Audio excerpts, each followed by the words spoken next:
In the immediate aftermath of the suspected terrorist incident in New York yesterday afternoon, Donald Trump tweeted a series of clumsy but inoffensive messages.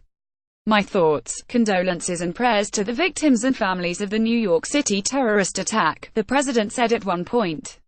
"God and your country are with you." Trump did not, however, wait long before following his worst instincts.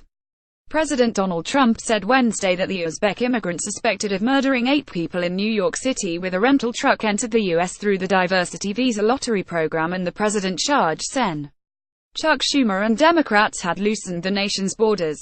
Trump did not provide any supporting evidence for the claim about the visa program, which was being discussed on the morning TV program Fox and Friends, that the president indicated in his tweets that he was watching. "The terrorists came into our country through what is called the diversity visa lottery program, a Chuck Schumer beauty. I want merit-based," Trump tweeted. Apparently relying on the Fox News program instead of his intelligence briefing, the president added he wants no more Democrat lottery systems, before again blaming the Senate Minority Leader for the attack that happened in his own home state. "For the record, we don't actually know whether this suspect entered the U.S. through the diversity visa lottery program.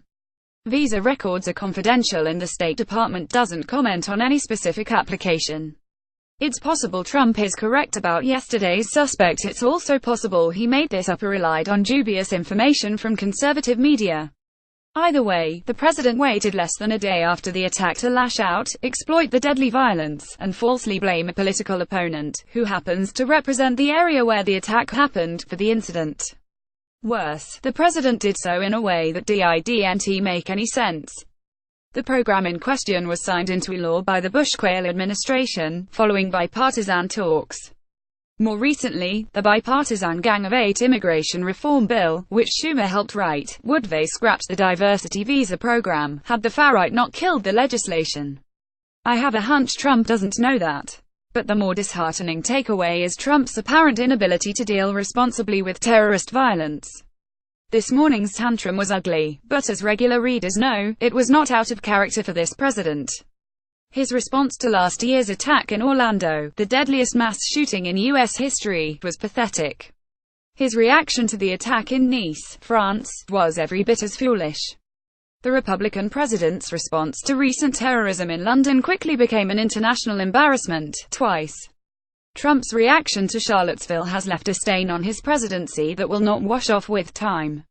The common denominator, of course, is that Donald J. Trump responds to crises by asking all the wrong questions. Instead of focusing on what matters, the president looks for ways to gain political advantage in the wake of bloodshed, hoping to exploit attacks in ways that help him and his agenda, rather than help bring people together. Incidents like these offer leadership tests, which Trump continues to fail spectacularly.